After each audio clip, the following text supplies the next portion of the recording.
우리는 지금 계속해서 스데반의 설교를 보고 있습니다.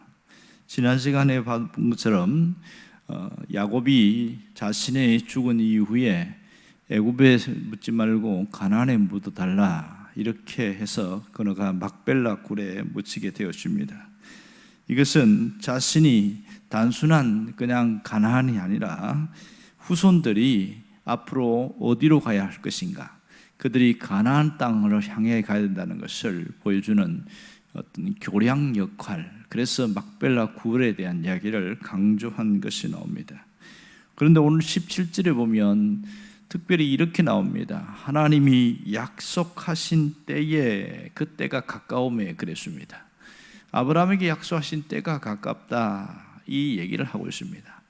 그 약속하신 것이 무엇이며 또 그 때가 가깝다는 것은 도대체 언제를 말하고 있는가? 도대체 여기에서 하나님이 약속하신 때에는 또 무슨 일이 일어나는가? 이런 의문점을 갖게 됩니다. 특별히 오늘 하나님이 약속하신 때에 일어나는 현상이 뚜렷하게 한 두어 가지가 나타나는데, 하나는 바로 백성의 수가 많아졌다는 겁니다. 이스라엘 백성이 애굽에서 번성하여 많아졌더니 이렇게 얘기를 하고 있습니다. 자, 여기서 번성해서 많아졌다는 것은 엄청나게 많은 무리들, 이렇게 해석되어지는데, 얼마나 많았냐면 요셉이 마지막에 초청했을 때가 여기에 나온 대로 75명으로 나오고 있습니다. 이들이 나중에 출애굽할 때에는 거의 200만 명에 가깝다. 남자와 여자들, 그러니까 20세 미만의 어린 청소년들과 유아들까지 합쳤을 때에는 약 그렇게 되더라, 이 얘기를 하고 있습니다. 그러면 이들이 애굽에서 있다가 출애굽할 때까지의 기간을 보면 430년이라는 기간 동안에 약 200만 명의 인구가 나오려고 그러면 몇 명이나 한 가정에 출산을 해야 되느냐? 적어도 한 가정에 최소한 20명의 자녀가 있어야 되고 많게는 30명까지 있어야 가능하다, 이런 통계학적인 수치가 나옵니다. 거의 자녀들이 죽지 않고 지내야 이런 일이 있더라, 이 얘기가 있습니다. 왜 이렇게 하나님은 이 애굽에서 이렇게 갑자기 많은 인원들이 불어나게 했을까? 그것은 어떤 학자들은 하나님이 큰 민족을 이루겠다 하는 아브라함과의 약속을 이 애굽에서 먼저 세우셨고 애굽을 인큐베이터로 사용하셨다, 이렇게 얘기를 하고 있습니다. 그런데 놀라운 두 번째 특징은 뭐냐면 요셉을 알지 못하는 새 임금이 나타났다. 18절에 나오는 데를 보면 그 얘기를 하고 있습니다. 요셉을 알지 못하는 새 임금이 도대체 누구인가? 이것은 역사적인 것을 따져봐야 되는데요. 지금 요셉이 애굽의 총리가 되었을 때가 기원전 1885년경이었고 요셉이 죽었을 때가 1805년경이었습니다. 그리고 모세가 출생했을 때가 기원전 1527년이에요. 그러면 이 요셉이 죽은 이후에 모세의 출생까지는 약 280년이라는 시간의 갭이 있습니다. 그런 사이에 엄청난 변화가 일어났는데 모세가 출생하기 전에, 얼마 전에 엄청난 정변이 일어났습니다. 그것은 요셉을 알지 못하는 새 왕의 등장인데요. 이 일들은 역사학적으로 애굽의 왕조들이 있습니다. 요셉이 애굽에 팔려갔을 때는 셈족이라는, 북방에서 내려온 셈족이라는 힉소스 왕조가 세워졌고요. 그래서 애굽에서 요셉이 정치를 할 수 있는, 총리를 할 수 있는 것은 같은 셈족 계열이기 때문에 가능했다는 겁니다. 그러면 시위대장 보디발도 거의 셈족일 가능성이 많지요. 그런데 새 임금은 누구냐면 18왕조 투트모스 1세 때다, 이렇게들 얘기합니다.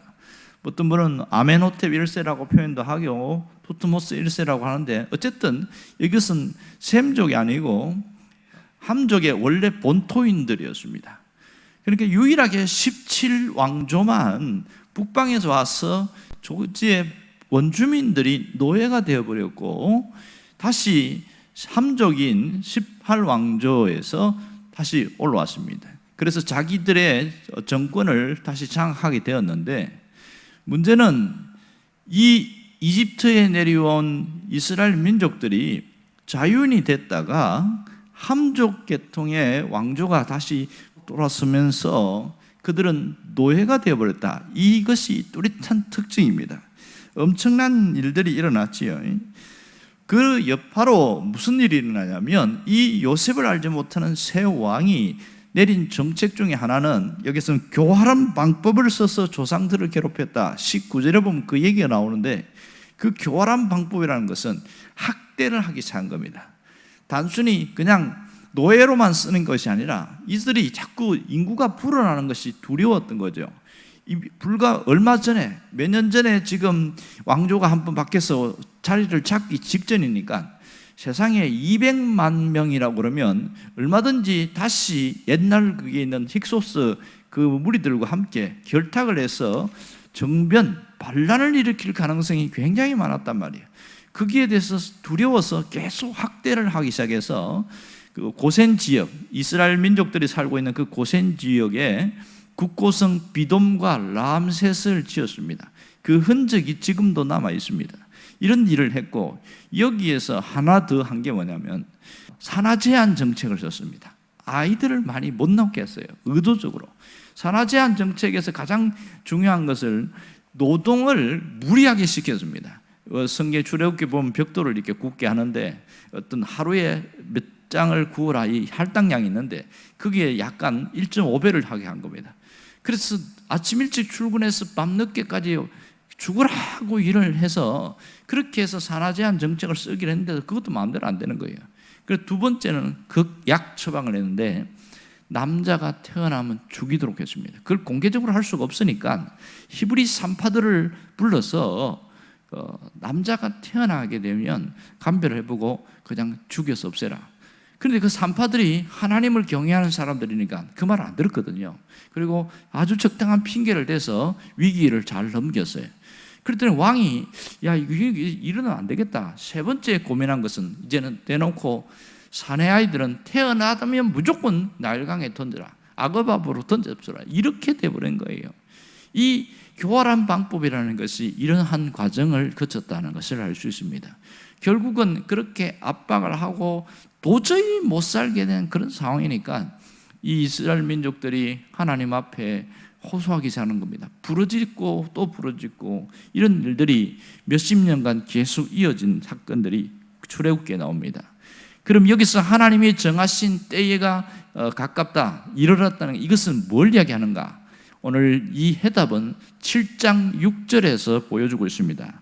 7장 6절에 보면 하나님이 또 이같이 말씀하시되 그 후손이 다른 땅에서 나그네가 되리니 그 땅 사람들이 종으로 삼아 400년 동안 괴롭게 하리라 하시고, 이렇게 이야기하고 있습니다. 자, 이 이집트에서 후손들이 400년 동안 괴로움을 당할 것이다. 정확하게 430년 동안 있었습니다. 그러니까 요셉이 총리가 된 이후에, 그가 한참 이후에 이스라엘 백성들이 한 몇십 년 동안 자유를 누렸지요. 요셉이 살아 있을 동안까지는. 그 이후의 사건이니까 여기 17절에 말한 대로 하나님이 아브라함에게 약속하신 때에는 400년에 걸쳐서 이스라엘 백성들의 노예 생활이 끝날 때, 이 말을 이야기하고 있는 것이지요.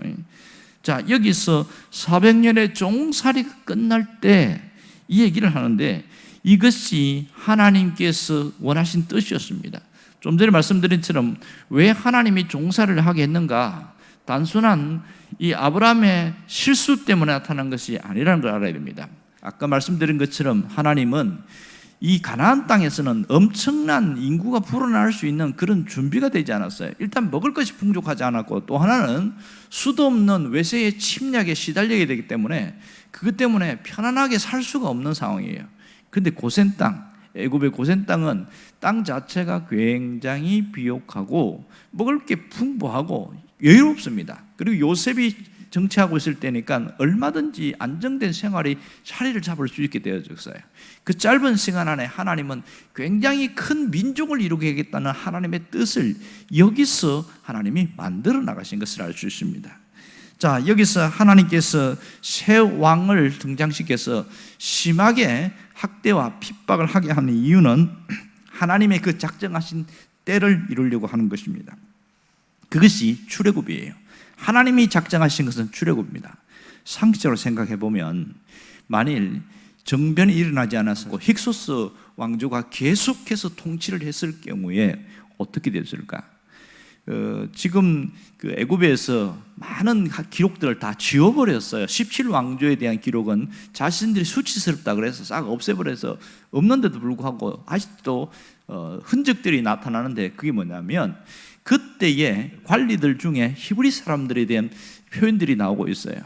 근데 그것은 뭐냐면 요셉 때에 그 형제들 이후에 손자들이 정치에 많이 참여했다는 것을 표현해주고 있습니다. 그러면 사람이 상식적으로 생각해 보세요. 여기에서 모든 생활과 터전 다 준비되고 돈도 벌고 자리도 다 잡았어요. 그렇게 했는데 다시 이제 가나안 땅으로 가야 된다. 그렇게 누가 가겠냐고요. 아무도 갈 사람이 없죠. 문제는 가나안 땅에 가지 않으면 여기서 무슨 일이냐면 다 혼혈민족이 되어버리고 정체성이 무너지게 되고, 하나님이 본래 약속하신 땅은 가나안 땅인데 이들이 갈 수가 없는 거예요. 그래서 하나님이 새로운 왕조가 그렇게 등장하도록 내버려 두신 거예요. 그들을 통해서 노예 생활하게끔 내버려 두었어요. 결국은 견디다 못 견뎌서 하나님 앞에 부르짖을 수밖에 없도록 내버려 둔 거예요. 이 왕이 그렇게 하도록. 그래야 여기가 살 곳이 아니구나, 다시 우리가 가나안으로 가자, 그래야 출애굽할 거거든. 그런 과정이 지금 여기에 포함되어 있다는 것을 오늘 분명히 알 수가 있습니다. 자, 여기서 알 수 있는 것은 뭐냐면 하나님의 작정하신 때가 있더라, 이걸 우리가 깨달을 수 있고요. 또 하나는 하나님이 작정하신 때에 이루어지는 것이 가장 좋은 때라는 것을 알아야 됩니다. 우리가 살다 보면 이스라엘 백성들처럼 고통을 받을 때가 참 많습니다. 그래서 이스라엘 백성들이 하나님 앞에 부르짖듯이 우리도 상당히 많이 부르짖을 때가 있습니다. 인생의 밤을 지날 때는 누구나 힘들고 괴롭습니다. 문제는 내가 이렇게 고통을 당할 때 부르짖으면 금방 이루어지면 좋겠는데 하나님이 그렇게 하지 않고 가만히 계시는 듯한 느낌이 상당히 많아요. 그래서 서운한 감정이 들고, 하나님이 왜 나를 외면하시냐고 그러고, 왜 하나님이 차별하시냐고 그러고, 아무개는 기도를 잘 들어주시더니 내 기도는 안 들어준다고 그러고, 별 생각이 다 들 때가 많단 말입니다. 오늘 이 사도행전의 사건을 통해서 하나님을 알아야 되는데, 하나님은 인류 역사뿐만 아니라 한 민족과 또 개인 역사도 하나님이 작정하신 때가 있다는 사실이에요. 하나님이 작정하신 때에 그것을 이루어 가시는데, 하나님이 그것을 이루실 그때가 가장 좋을 때라는 것을 우리가 받아들여야 됩니다. 이것을 우리가 하나님의 뜻대로 이렇게 표현하고 있습니다. 그것을 받아들이지 않으면 끊임없이 우리는 신앙생활이 심하게 흔들리게 되어지더라는 거죠. 분명한 것은 하나님께서 약속하신 것은 반드시 성취하신다는 겁니다. 이 성경에 대한 약속일 뿐만 아니라 하나님께서 각각 개개인에게도 하나님이 주신 약속이 이루도록 하신다는 사실을 알아야 됩니다. 그렇다면 하나님은 어떻게 사용하시는가? 때때로 하나님은 한 지도자를 세워서 우리를 이끌어내시는 경우도 있지만, 우리를 한 모세와 같이 하나님이 우리를 사용하실 때도 있다는 것을 기억해야 됩니다. 인생의 광야에서 철저하게 훈련받은 이 모세를 가만히 보면 우리가 이유 없고 알 수 없는 그런 고통과 고난의 세월을 견디게 하실 때가 있단 말이에요. 그런 것은 하나님이 나를 사용하시려는 그 목적이 있기 때문에 특별히 훈련 기간이 있다는 것을 있습니다. 여기 출애굽기에서 나타나는 그 과정 속에서 오늘 스데반의 설교를 보고 있습니다. 스데반이 설교하면서 이 모세에 대해서도 40년의 때를 이야기를 하고 있습니다. 그것은 그만큼 훈련의 때가 필요했다는 것을 하나님이 말씀하신 것이죠. 오늘 다시 한번 되새겨 들 것은 하나님이 우리에게도 작정하신 때가 있는데 그 때를 반드시 이루어 나가시더라는 겁니다. 그 과정 속에 우리의 변화가 필요해요. 우리의 신앙적 변화, 우리의 가치관의 변화, 우리의 행동의 변화, 변화가 필요합니다. 그런 변화될 때에 때로는 하나님이 모세처럼 우리를 사용하신다는 겁니다. 그렇다면 내가 한 가정이든 내가 어떤 개개인의 일이든 분명한 것은 하나님이 나를 통하여 많은 일들을 하신다는 거예요. 그럼 오늘 내게 있는 현실에 대해서 어떻게 받아들일 것인가? 주님의 때를 내가 실수하지 않게 해달라고 기도하고, 주님의 때를 앞서가지 않게 해달라고 그러고, 또 하나는 주님의 때가 이루어지는 동안 잘 견디고 인내할 수 있도록 도와달라고, 그 기도가 필요합니다. 여러분이 꼭 기억하시길 부탁합니다. 하나님의 때에 이루어지는 것이 가장 좋은 것이다. 이것을 믿음으로 받아들이기를 주의 이름으로 축원합니다. 기도하겠습니다.